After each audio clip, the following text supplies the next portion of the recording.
and welcome to Pikeville History Moments, where we talk about the history and heritage of Pikeville, Kentucky and the surrounding area.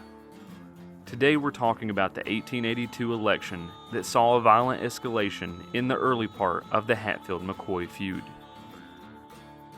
Election days across the United States had always been festival-like, going back to pre-colonial days. Candidates and their supporters were typically at the polling location all day, campaigning and supplying potential voters with food and drink, including beer, wine, and whiskey. The secret ballot didn't exist in the U.S. and wouldn't in Kentucky until 1891. Elections were instead held by voice vote. Voters simply walked up to a table, satisfied the election officials that they were an eligible voter, and openly proclaimed who they were voting for, in front of the candidates and any other voters within earshot. Given this arrangement, it should be unsurprising that there were often arguments, sometimes fistfights, and very occasionally worse acts of violence on election days, no matter the jurisdiction. This doesn't seem to have been any different on Blackberry Creek, as every election day friends, family, and neighbors gathered to eat, drink, and socialize on Jerry Hatfield's farm. It's likely that few expected 1882 to be any different, but this election day proved to be a dramatic turning point in the feud between the Hatfields and the McCoys. Among the many men and women on the election grounds that day was Tolbert McCoy. Tolbert was the 28-year-old son of Randolph McCoy, and he had played a key role in the 1880 troubles surrounding the affair between Chauncey Hatfield and Rosanna McCoy, Tolbert's younger sister. Chauncey was Devil Anse's oldest son, and his affair with Rosanna had resulted in the birth of a child. The little girl had died as an infant, and then by the end of 1881, Chauncey had married Rosanna's first cousin, Nancy McCoy. Our video on Chauncey and Rosanna has more detail on that. But from Tolbert's perspective, the worst of it was almost certainly an episode involving he and Chauncey. Tolbert was a deputized officer in Pike County, and he and at least one of his brothers arrested Chauncey near the Tug Fork for carrying a concealed weapon. The brothers attempted to transport their prisoner to Pikeville, but Devil Anse and his men caught up to them. No shots were fired, but Tolbert and some of his men were forced to their knees at gunpoint, while the Hatfields cursed and threatened them. Warrants were issued for the arrest of Devil Anse and his followers. When two of these men were arrested, Tolbert had to testify, describing his humiliation in open court. But two of his own cousins testified on behalf of the Hatfields, and no further action was ever taken. It must have been a hard pill for Tolbert to swallow. Here he was, a sworn officer of the law, yet somehow the West Virginia Hatfields and their friends could hold him and other officers at gunpoint and relieve them of their prisoner. Yet the Hatfields suffered little, if any, consequences. In contrast to Devil Anse's crew, the Hatfields who lived on the Kentucky side of the Tug Fork typically got along well with the McCoys. Preacher Anse Hatfield, a cousin to Devil Anse, was probably the most respected man in the valley. Preacher Anse lived on Blackberry Creek, was a primitive Baptist preacher, and was the elected justice of the peace for the area. On that 1882 election day, Tolbert started an argument with Preacher Anse's brother, Elias, who was known as Bad Lias. He said Elias owed him a small sum for a fiddle, but Elias insisted that he had paid the debt 3 years prior. Tolbert immediately threatened violence, but Preacher Anse intervened and was able to separate the men.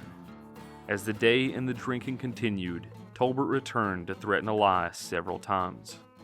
Ellison Hatfield, the brother of Devil Anse, was a highly regarded man in the valley as well. He was an elected constable on the West Virginia side of the Tug.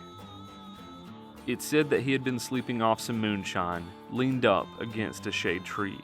When Tolbert threatened Elias for the final time, Ellison rose, pushed back his hat, and attempted to act as a peacemaker. Tolbert was enraged and rushed to Ellison shouting, "I'm hell on earth." The two men began to fight. Ellison Hatfield was a powerfully built man, while it's reported that Tolbert was tall and slender. It's thought that Tolbert realized he was losing because he pulled out his knife and began to stab and slash at the bigger man repeatedly. Tolbert's two brothers, Farmer, aged 19, and Randolph Jr., who was called Bud and was 18, rushed in to help their brother, with some reports saying Bud began stabbing his own pocket knife. Ellison was able to get free despite having grievous wounds. Ellison hoisted a huge rock over his head as if to hurl it down on Tolbert's head. Had he succeeded, Tolbert would likely have died there. Instead, Farmer pulled out a pistol and shot Ellison through the back, ending the fight. Ellison didn't die immediately, but Preacher Anse examined his wounds and counted over 20 knife wounds in addition to the gunshot. He didn't think Ellison had long to live. Thinking quickly, he ordered the constable, Matthew Hatfield, and deputies Joseph and Tolbert Hatfield to arrest the three boys. He ordered them to head immediately to the jail in Pikeville, which was at least a day's ride away. Randall McCoy was there and protested, claiming his boys had acted in self-defense. Devil Anse was not in attendance, but Preacher Anse tried to impress upon the McCoys that Devil Anse would hear about it soon and their lives would be in danger. The McCoys believed they stood a good chance in any fight that would come, but the preacher persuaded them to leave. Preacher Anse seems to have known that his cousin would not let this idea of justice wait for the legal system to run its course. Unfortunately for the McCoys, the constables weren't as concerned and didn't go far that night. Instead, they spent the night at John Hatfield's and set out for Pikeville early the next morning. Back at the election grounds, Ellison's brother, Elias, called Good Lias to differentiate him from the cousin, took charge. He had men fashion a crude stretcher from saplings and a blanket. They then transported Ellison to the home of Anderson Farrell at Warm Hollow, across the Tug and a little below the mouth of Blackberry Creek. Elias also sent word to his brothers, Devil Anse and Valentine Hatfield, who was called Wall. Wall was about 10 miles away when word reached him. He gathered the three Mahone brothers, two of them being his sons-in-law, and made for Blackberry Creek. They met Good Lias, who told them about the prisoners heading toward Pikeville. The two Hatfield brothers went after the prisoners and sent the Mahones back to West Virginia. The Hatfields must have been surprised to overtake the McCoys so soon. There was no violence in that meeting. Instead, Wall, who was respected as a West Virginia justice of the peace, persuaded the peace officers, all of whom were Hatfield cousins, to return the men to Preacher Anse Hatfield's home. In the meantime, Devil Anse had heard Ellison give his version of the fight and judged for himself that his brother was dying. He gathered around 20 men and headed for Kentucky.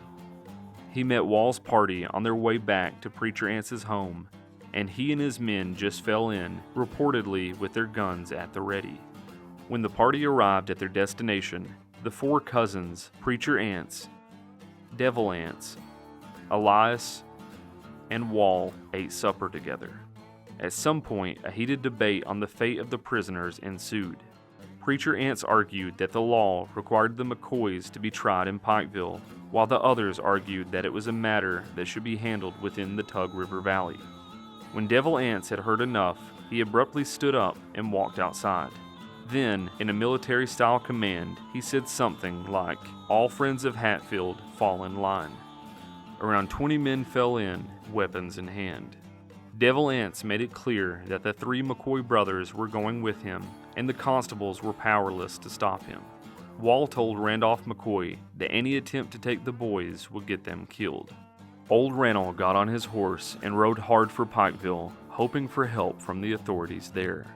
Make no mistake about what is happening here. A Kentucky judge has ordered 5 Kentucky peace officers to take men accused of murder to the Pikeville jail to await their trial. Instead, Devil Anse and his men, at the threat of gunpoint, seized those prisoners, kidnapping them in fact. It adds something extra that each of the officers being threatened were Hatfields themselves and Devil Anse's cousins. The Hatfields loaded their prisoners into a corn sled and tied them inside the box-like structure. About a mile downstream, Anse told Jim McCoy, the older brother of the 3 prisoners, that he had best turn back. The party crossed the Tug and made camp at an abandoned schoolhouse near the mouth of Mates Creek. Anse and Wall stayed close while most of the other men were sent out to establish a perimeter around the makeshift prison. That evening, the McCoy boys' mother Sally and Tolbert's wife Mary arrived. They begged Wall not to kill the three brothers and for them to be handed over to proper authorities.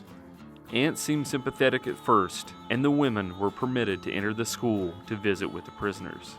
But he wouldn't relent, saying that if Ellison lived, the McCoys would be sent to Pikeville for a trial, but also promised Sally that even if Ellison died, he would return her boys to Kentucky alive. Later that night, Sally began crying, praying, and pleading for her boys' lives. Around the same time, false rumors of Randolph having rounded up a rescue party started to go through the camp, and the women were made to leave. They spent the night in a nearby home, and Sally returned the next morning, but Wall turned her away.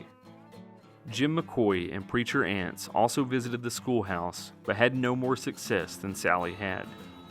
Wall is said to have warned Jim that if Randall tried a rescue attempt, the three boys would be the first to be shot. On August 9th, Ellison Hatfield finally succumbed to his wounds later that same day. Upon hearing the news, Jim McCoy went to visit his uncle, Asa McCoy. Later that night, the Hatfields took the three McCoy brothers back to the Kentucky side and tied them to some pawpaw trees. Jim and Asa were sitting on his front porch near the mouth of Sulphur Creek when they suddenly heard a barrage of gunfire from across the river. Jim estimated there were 50 shots fired quickly, then one final shot that seemed louder than the others. He thought he had seen flashes of muzzle fire near the end. He was certain that Devil Anse had made good on his promise. Later that night, Jim gathered up some men and went to look. Just 20 paces or so from the shore, using lantern light, he and his companions found the three dead men still tied to the pawpaw trees. Tolbert and Farmer were said to be riddled with bullet holes. Tolbert's hand was held over his forehead as if he were trying to deflect a blow. Farmer sagged toward the ground, held up by the trees and his bonds. The youngest McCoy, Bud, had a terrible head injury. The next 2 days saw a funeral on each side of the tug, the first for Ellison Hatfield and the second for the three McCoy brothers. The McCoys share a single grave. A coroner's inquest was held, but there being no eyewitnesses, it found only that the three men had been murdered by persons unknown. Randall had found no help in Pikeville, but in September, Judge George Brown charged a grand jury with identifying the killers. They returned indictments against Devil Anse Hatfield and about 20 other men, and the judge issued warrants for their arrests.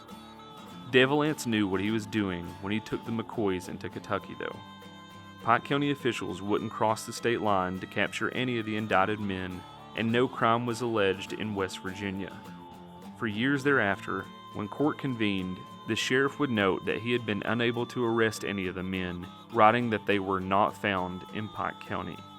Though there had been tension for years, the people on Blackberry Creek were shocked at the violence. It's almost certain that they would have preferred that Devil Anse had operated within the law, but the knowledge that the McCoys had murdered Ellison probably meant to them that a rough kind of justice had been done.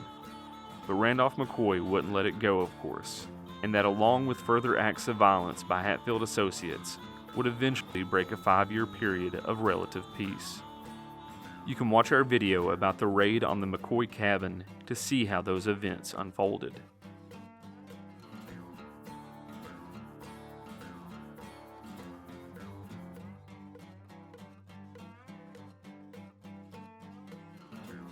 Thank you for watching Pikeville History Moments. If you're watching this on YouTube, please hit like and subscribe, or click on the link to our website at visitpikeville.com.